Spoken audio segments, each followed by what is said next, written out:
మరి ముందుగా చేరువచ్చిన మీ అందరికీ కూడా మన ప్రభువును మన రక్షకుడైన క్రీస్తు పేరిట నా యొక్క హృదయపూర్వకమైన వందనాలు తెలియజేస్తున్నాను. ఈరోజు మనము లూకాసు వార్త 18వ అధ్యాయంలో 35వ వచనము నుండి 43వ వచనం వరకు ఉన్నటువంటి ఒక అద్భుతమైన మన విశ్వాసాన్ని బలపరిచే, మన అవసరాలను తీర్చే, అలాగే మనలను నిత్య జీవమునకు దగ్గర చేసే సందర్భాన్ని అక్కడ మనం చూస్తుంటాము. ఇక్కడ యేసుక్రీస్తు ప్రభుల వారు యెరికో పట్టణము ప్రవేశించినప్పుడు దారి ప్రక్కన ఒక గుడ్డివాడు యేసు ప్రభుల వారు ఎవరు తెలుసుకొని, దావీదు కుమారుడా నన్ను కరుణించు అని గట్టిగా కేకలు వేయడం ద్వారా యేసు ప్రభుల వారు నిలిచి అతన్ని పిలిపించి అతని అవసరాన్ని మరియు అతని విశ్వాసాన్ని తెలుసుకొని అతని యొక్క విశ్వాసాన్ని బట్టి అక్కడ అతనికి చూపునివ్వడము జరుగుతుంది. తద్వారా అతను దేవుణ్ణి మహిమపరిచాడు. ఈ గొప్ప సందర్భంలో మనకు కావలసిన విలువైన పాఠాలు అక్కడ ఉన్నాయి, విలువైన విషయాలు. మన విశ్వాసాన్ని బలపరిచి మనలను దేవుని సంఘములో స్థిరపరిచి మన యొక్క అవసరాలను సైతము తీర్చే ఒక గొప్ప సందేశము అక్కడ మన కొరకు దాగి ఉన్నది. కాబట్టి ఈ యొక్క సందేశము ద్వారా మనమందరం కూడా బలపరచబడాలని నేను ఆశపడుతున్నాను. ఇక్కడ ఈ సందర్భంలో ముందుగా లూకాసు వార్త 18వ అధ్యాయము 35వ వచనము నుండి ఒకసారి మనము పరిశీలన చేయగలిగితే, ఆయన యెరికో పట్టణమునకు సమీపించినప్పుడు ఒక గుడ్డివాడు త్రోవ ప్రక్కన కూర్చుండి భిక్షమడుగు కొనిచుండెను. జన సమూహము దాటిపోవచ్చున్నట్లు వాడు చప్పుడు విని ఇది ఏమని అడుగుగా వారు నజరేయుడైన యేసు ఈ మార్గమున వెళ్ళుచున్నాడని వానితో చెప్పిరి. అప్పుడు వాడు యేసు దావీదు కుమారుడా నన్ను కరుణించుమని కేకలు వేయగా, ఇక్కడ మొట్టమొదటిగా మనం తెలుసుకోవాల్సినటువంటి విషయం ఏంటంటే, అతను గుడ్డివాడు, అతను ఒక అంధుడు, ప్రతిరోజు భిక్షం అడుక్కునే వ్యక్తి. అయితే ఆ పరిసర ప్రాంతాల్లో అనేక సందర్భాల్లో యేసు ప్రభుని గురించి విన్నాడు. గుర్తించండి, గమనించండి, యేసు ప్రభు గురించి విన్నాడు. ఏం విన్నాడు? ఆయన చేసిన అద్భుతాల గురించి విన్నాడు. ఆయన తాను ఏమని చెప్పుకుంటున్నాడో అది విన్నాడు.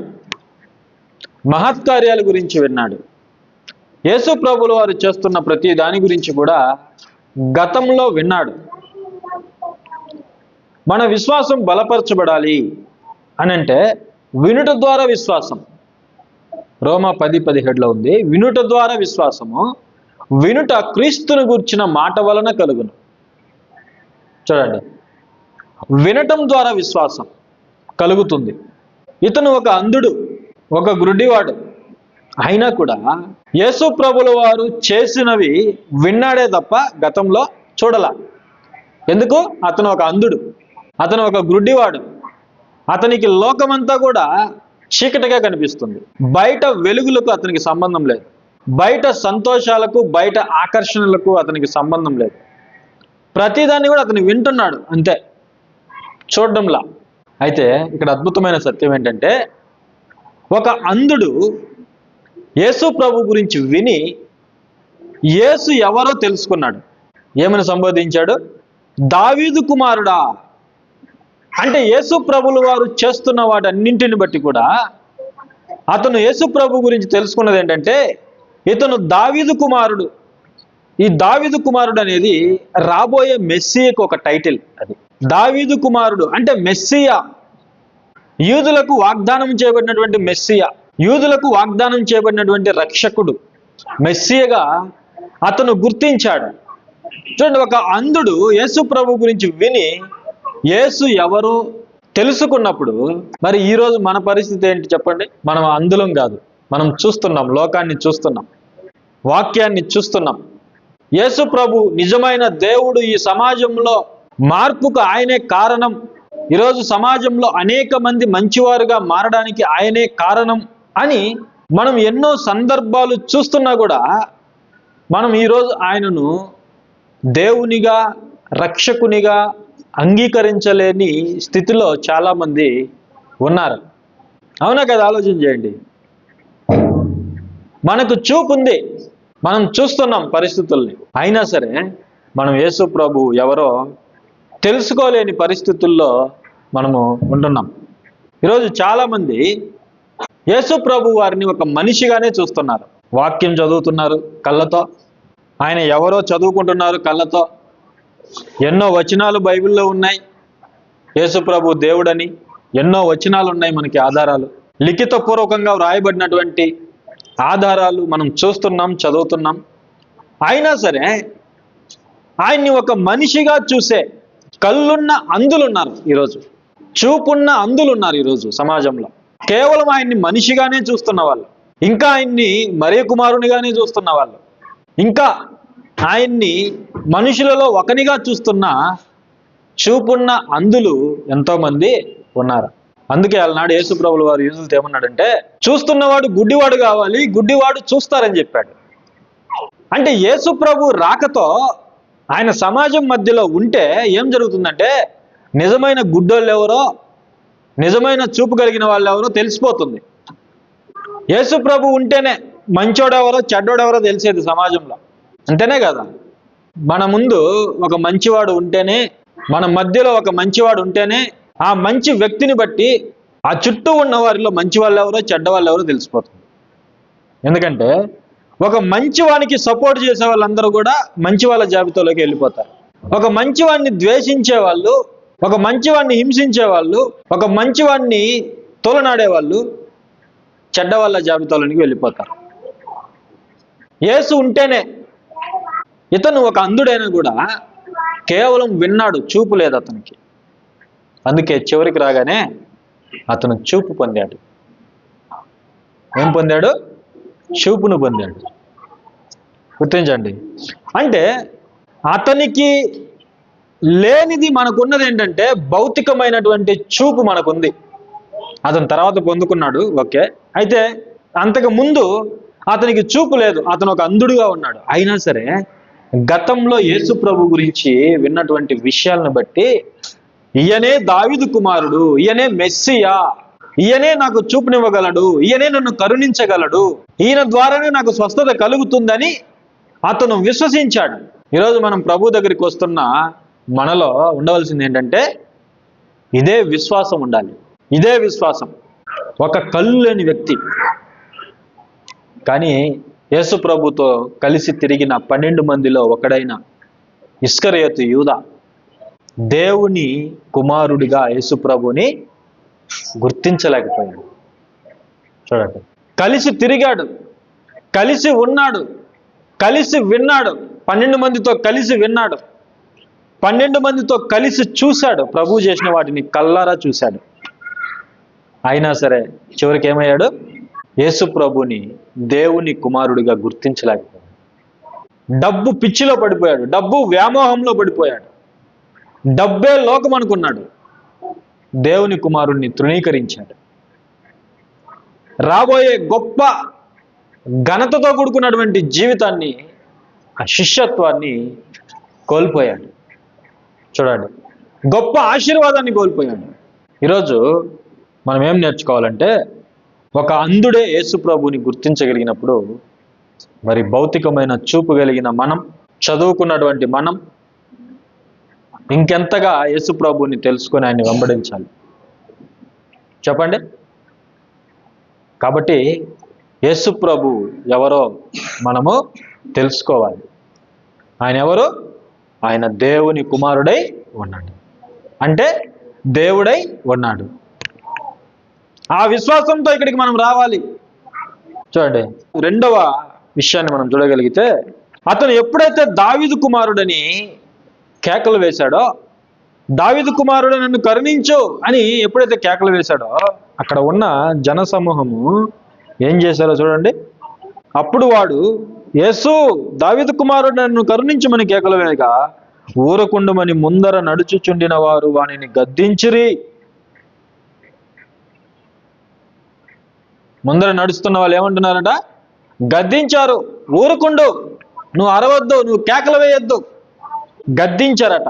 అయితే అతను ఏం చేశాడు? మరీ ఎక్కువగా అరిచాడు. ఈరోజు మనం నేర్చుకోవాల్సింది ఏంటంటే, ఈ సందర్భాన్ని బట్టి మనం నేర్చుకోవాల్సింది ఏంటంటే, ఈ లోకం కానీ, ఈ పరిస్థితులు కానీ, ఈ సమస్యలు కానీ మనల్ని అడ్డగించడానికి ప్రయత్నిస్తాయి. యేసు ప్రభు దగ్గరికి రాకుండా, లేక ఆయనకు ప్రార్థన చేయకుండా ఈ లోకంలో ఉన్నటువంటి మనుషులు కానీ, పరిస్థితులు కానీ, సమస్యలు కానీ మనల్ని అడ్డగించడానికి ప్రయత్నం చేస్తాయి.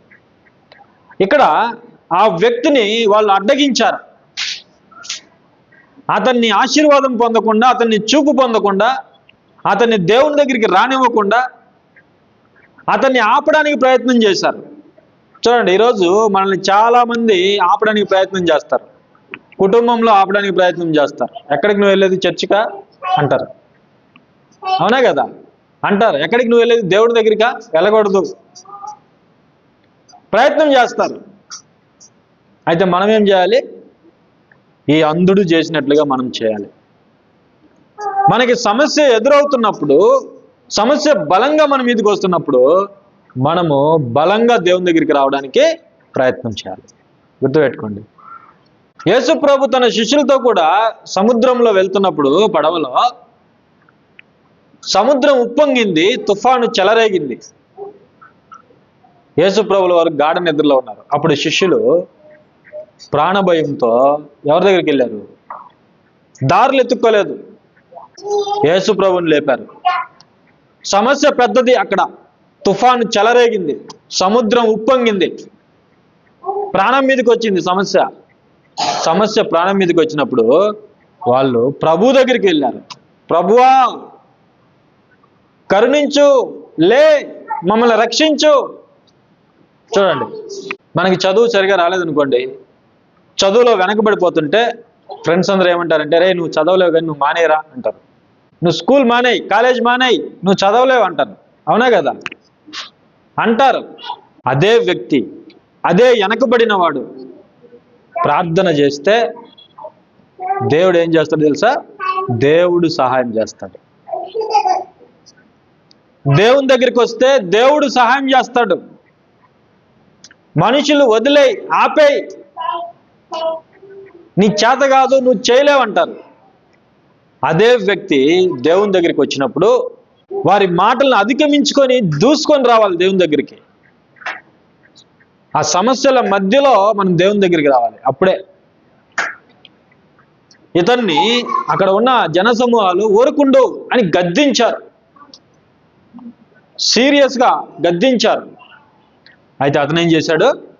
మరి ఎక్కువగా అరిచాడు. ఎందుకంటే అతనికి యేసు ఎవరో తెలుసు. ఆయన దావీదు కుమారుడని, ఆయన మెస్సయ్య అని, ఆయన దేవుని కుమారుడని, లేక దేవుడని అతను గుర్తించాడు. అందుకే అతని ఎదుట ఎంతమంది గద్దించినా కూడా అతను ఇంకా ఎక్కువ చేశాడు. అంటే మన విశ్వాసం దీన్ని బట్టి ఏం కావాలి? లోకం మనల్ని ఎదిరిస్తున్నా, సమస్యలు మనల్ని అడ్డగిస్తున్నా, పరిస్థితులు మనల్ని దిగజారుస్తున్నా, కృంగదీస్తున్నా, మనం ఏం చేయాలంటే మనం విశ్వాసం ఇంకా బలపడాలి, ఇంకా బలపడాలి. మన విశ్వాసం ఇంకా మనం దేవుని దగ్గరికి రావాలి. ప్రతిరోజు దేవుని సన్నిధిలో మనం కనపడాలి. ఏవి కూడా మన విశ్వాసాన్ని ఆపకూడదు. అలాంటి విశ్వాసము, అలాంటి పట్టుదల కలిగి మనం ముందుకు వెళ్ళాలి.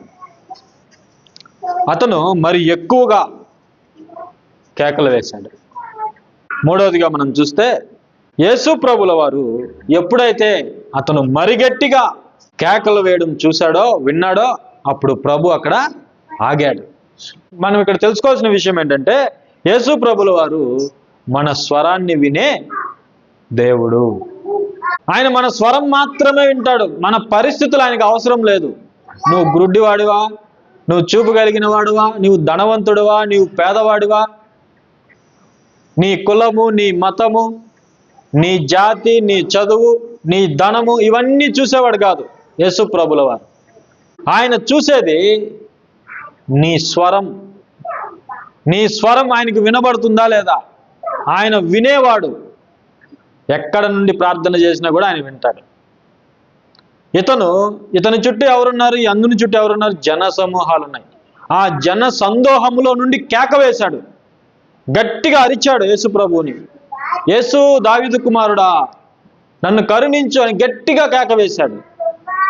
నువ్వు ఎక్కడ నుండి ప్రార్థన చేసినా దేవుడు వినేవాడై ఉన్నాడు. బానిసత్వంలో ఉండి ఆ మూలుగులతో నువ్వు ప్రార్థన చేసినా దేవుడు వినేవాడై ఉన్నాడు.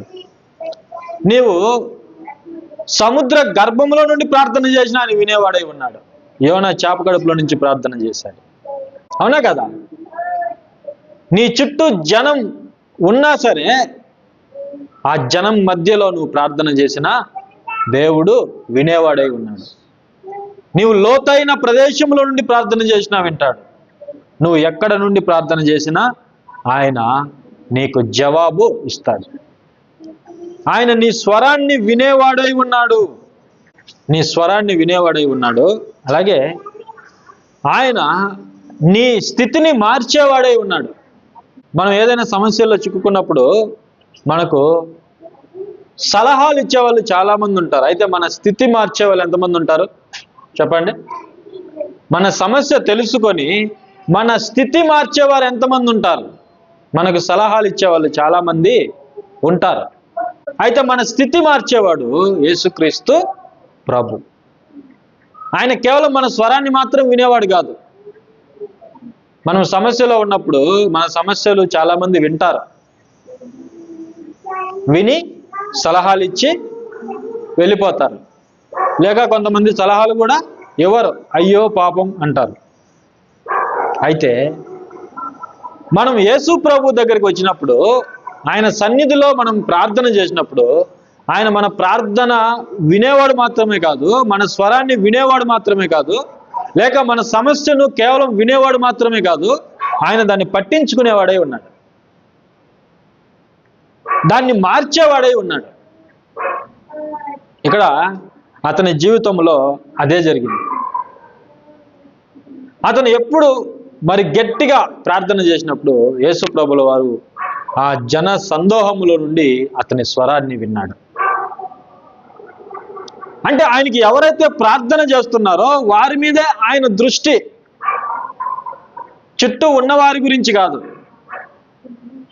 ఎవరి మనస్సు ఆయన మీద ఉందో, ఎవరైతే ఆయన కొరకు ప్రార్థన చేస్తున్నారో, ఎవరైతే ఆయన కొరకు నిరీక్షణ కలిగి ఉన్నారో, ఆయన మీద ఆశ పెట్టుకొని ఉన్నారో, వారి స్వరాన్ని ఆయన పట్టించుకునేవాడై ఉన్నాడు. చుట్టూ ఎంతమంది ఉన్నా సరే ఆ జన సమూహంలో నుండి అతని యొక్క స్వరాన్ని యేసు ప్రభుల వారు విన్నాడు. విని ఏం చేశాడు? అతన్ని పిలిపించాడు.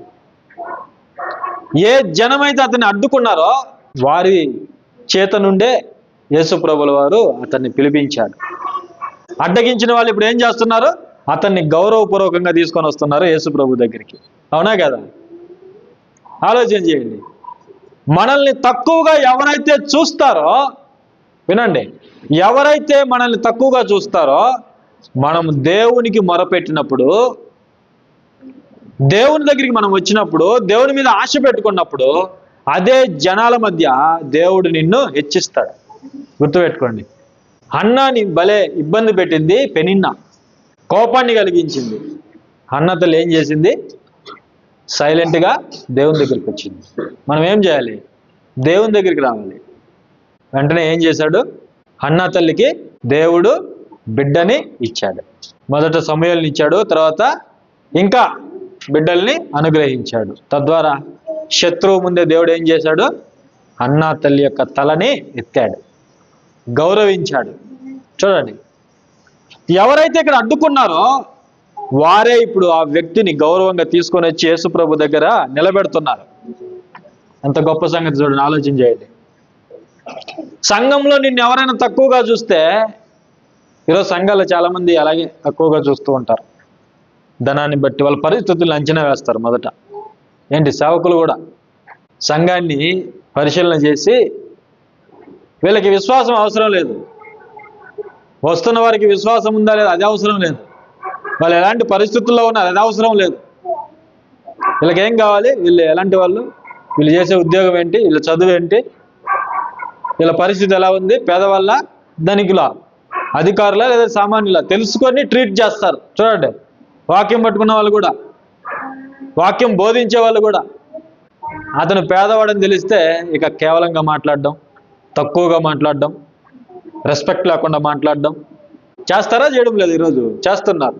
సంఘంలో చిన్నగా తృణీకరింపబడిన వాడుగా ఉన్న వ్యక్తి ఎవరైతే ఉన్నారో ఆ వ్యక్తి యేసు ప్రభు దగ్గరికి వచ్చి ప్రార్థన చేస్తే వాళ్ళ ముందే గణపరుస్తాడు దేవుడు. వాళ్ళ ముందే గణపరుస్తాడు, వాళ్ళ ముందే బలపరుస్తాడు, వాళ్ళ ముందే ఆశీర్వదిస్తాడు. అది తెలుసుకోవాలి. మనం ఏం చేయకూడదు, దేవుని దగ్గరికి రావాలి, సైలెంట్గా దేవుని దగ్గరికి రావాలి. ఆయన మన పరిస్థితులన్నీ కూడా మార్చేస్తాడు. చివరిగా ఒక మాట చూసుకొని, చివరిగా ఒక విషయాన్ని చూసుకొని మనము ముగించుకుందాం. ఎప్పుడైతే యేసు ప్రభుల వారు ఆ వ్యక్తిని పిలిపించాడో, నాలుగవదిగా ఆ వ్యక్తిని ఏమడిగాడో తెలుసా? యేసు ప్రభుల వారు చూడండి ఏమడిగాడు?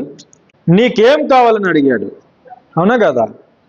నీకేమి నేను చేయగోరుచున్నానని అడుగుగా, యేసు ప్రభుకి అతనికి ఏం అవసరం ఉందో తెలుసు. ఆయనకు మనిషి యొక్క అంతరంగము తెలుసు. నీవు ఏ ఆశతో, ఆలోచనతో, మనసుతో ఇక్కడికి వస్తున్నావో దేవునికి బాగా తెలుసు. చాలామంది వస్తారు, కేవలం అవసరాల కోసమే వస్తారు, హృదయంలో దేవుడు ఉండడు చాలామందికి. ఇక్కడ యేసు ప్రభుల వారు అతన్ని ఎందుకు అడిగాడు? వ్యక్తిగతమైన ప్రశ్న. నేను నీకు ఏమి చేయాలని నువ్వు కోరుకుంటున్నావు అని ఎందుకు అడిగాడంటే, అతని అవసరము మాత్రమే కాదు, అతని హృదయాన్ని కూడా తెలుసుకోవాలనుకున్నాడు యేసు ప్రభు. అతని హృదయంలో ఏముందో కూడా తెలుసుకోవాలనుకున్నాడు. ఎందుకంటే నోటి మాట వేరుగా ఉండొచ్చు, హృదయంలో ఉన్న ఆలోచన వేరుగా ఉండొచ్చు. అవునా కదా? నీ అవసరం వేరుగా ఉండొచ్చు, నీ హృదయంలో దేవుడు లేకపోయి ఉండొచ్చు. చాలామంది కేవలం అవసరం కోసమే వస్తారు, హృదయంలో దేవుడు లేడు వాళ్ళకి. వాళ్ళు పాట పాడినా పెదవులతోనే, హృదయంలో నుంచి రాదు పాట వాళ్ళకి. ఏవైనా మాటలు మాట్లాడినా పెదవుల్లో నుంచే, హృదయంలో నుంచి రాదు. అంటే కేవలం అవసరానికే వస్తారు. ఇక్కడ ఈ వ్యక్తిని యేసు ప్రభుల వారు అడిగాడు. అంటే హృదయంలో దేవుని మీద ఆశ ఉన్నదా లేదా? హృదయంలో దేవుడు ఉన్నాడా లేడా? పెదవులతో మాత్రమే గణపరిచేది దేవునికి ఇష్టమైన ఆరాధన కాదు. అవసరాల కోసమే దేవుని దగ్గరికి వచ్చేది విశ్వాసము కాదు. హృదయంలో దేవుడు ఉండాలి. మనకు అవసరాలు ఉన్నాయి, హృదయంలో దేవుడు ఉన్నా మనకు అవసరం తీరాలి, అది వేరు. కొంతమందికి హృదయంలో దేవుడు ఉండడు, కేవలం అవసరాల కోసమే వస్తారు. ఆ అవసరాలు తీరకపోతే కొంతకాలానికి దేవుణ్ణి విడిచిపెట్టేస్తారు, దేవుని దగ్గరికి రారు. అందుకే విశ్వాసాన్ని తెలుసుకోవడానికి యేసు ప్రభుల వారు అడుగుతాడు, పరిశీలన చేస్తాడు, విశ్వాసాన్ని పరీక్షిస్తాడు. మనం ఏం చేయాలి? విశ్వాసములో నిలకడగా ఉండాలి. మన హృదయంలో దేవుడు ఉండాలి. యేసు ఉన్నాడు అని మనం ఆయన దగ్గరికి రావాలి, దేవుడు ఉన్నాడని మనం ఆయన దగ్గరికి రావాలి, ఆయన మీద ఆశతో మనం దేవుని దగ్గరికి రావాలి. అప్పుడే ఆయన మన అవసరం మాత్రమే కాదు, మన హృదయాన్ని కూడా ఆయన బలపరుస్తాడు, మన హృదయ వాంఛలను ఆయన తీరుస్తాడు, మన అవసరాలను ఆయన తీరుస్తాడు. ఇక్కడ ఈ వ్యక్తి యేసు ప్రభు ఎప్పుడైతే అడిగాడో ఆ వ్యక్తి నిజాయితీగా సమాధానం చెప్పాడు. ఆయన వేసిన కేకలో దేవుడు హృదయములో ఉన్నాడు అని అర్థమైంది. అతని అవసరాన్ని నిజాయితీగా చెప్పాడు. నీకేం కావాలి అని అన్నప్పుడు అతను ఏమని చెప్పాడు? నాకు చూపు కావాలి. చూడండి, చూపు కావాలి. మనము దేవుని దగ్గరికి వచ్చినప్పుడు నిజాయితీగా ఉండాలి. ఎలా ఉండాలి? నిజాయితీగా ఉండాలి. ఆయన నిజాయితీ పరులను ప్రేమిస్తాడు, నీతిమంతులను ఆయన ప్రేమిస్తాడు. ఉన్నది ఉన్నట్లుగా దేవుణ్ణి మనము అడగాలి. లేనిపోని దేవుణ్ణి అడగకూడదు. నిజంగా మన అవసరత ఏముంది, మన అవసరత ఏముంది అది అడగాలి. కొంతమంది అది కూడా అడగకూడదు అంటారు. అడగాలి దేవుణ్ణి. దేవుణ్ణి మనం అడిగినప్పుడే దేవుని నుండి మనం పొందుకోగలం. అడగాలి. కాబట్టి దేవుడు ఇక్కడ మన అవసరాన్ని మాత్రమే కాదు, మన హృదయాన్ని కూడా ఆయన తెలుసుకోవాలనుకుంటున్నాడు. మనకు సహాయము చేయాలని ఆయన ఆశ కలిగి ఉన్నాడు. చివరిగా ఐదవది మనం చూస్తే, చివరిగా ఐదవది విశ్వాసము, క్రియ, మహిమ. విశ్వాసము, క్రియ, మహిమ. చూడండి, విశ్వాసం ఉంటే క్రియ జరుగుతుంది, ఆ క్రియ ద్వారా దేవునికి మహిమ కలుగుతుంది.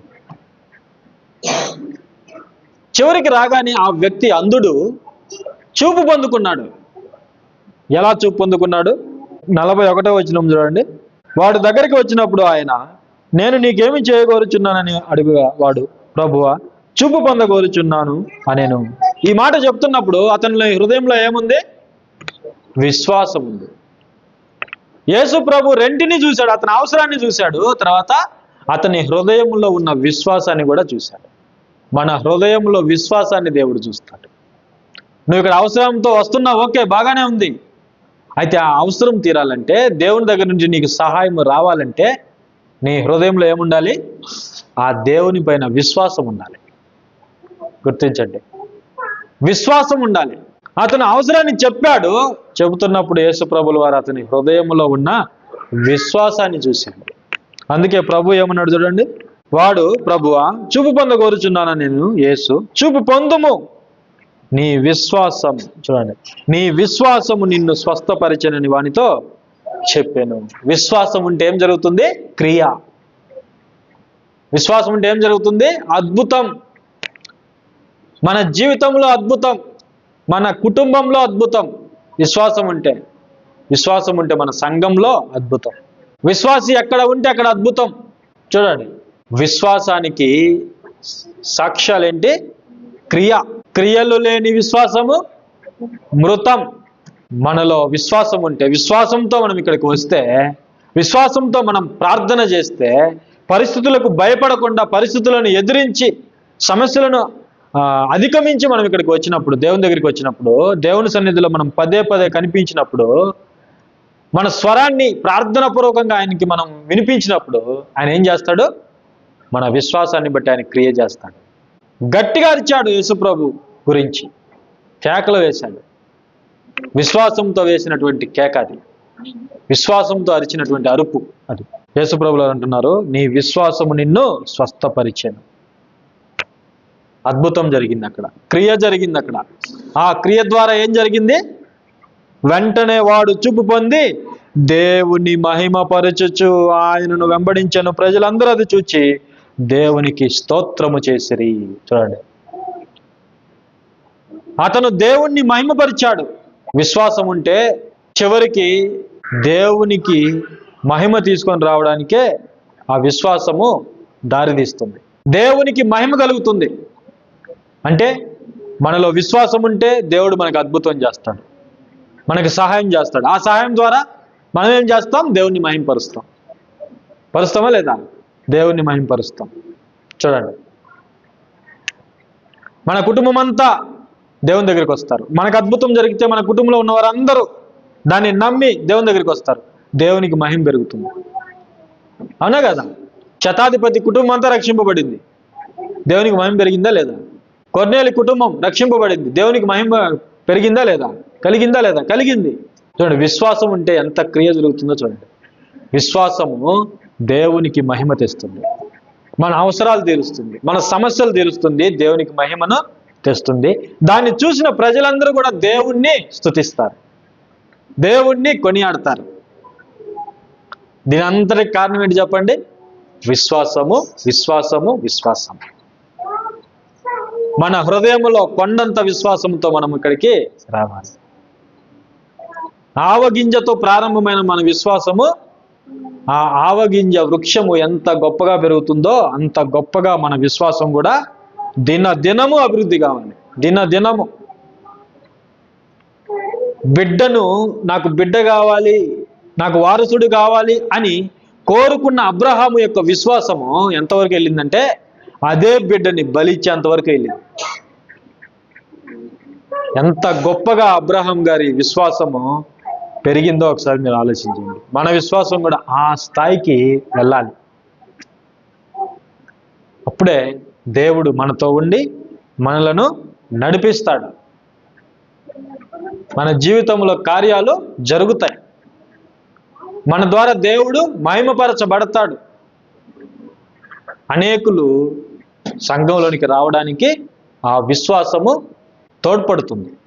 కాబట్టి మనము ఈరోజు సందేశంలో ఇవన్నీ కూడా మనం తెలుసుకున్నాం. మరి ఆ విధంగా మనం ముందుకు వెళ్ళాలని నేను కోరుకుంటూ ఈ చిన్న సందేశాన్ని నేను ముగిస్తున్నాను. ఒక చిన్న ప్రార్థన చేస్తాను.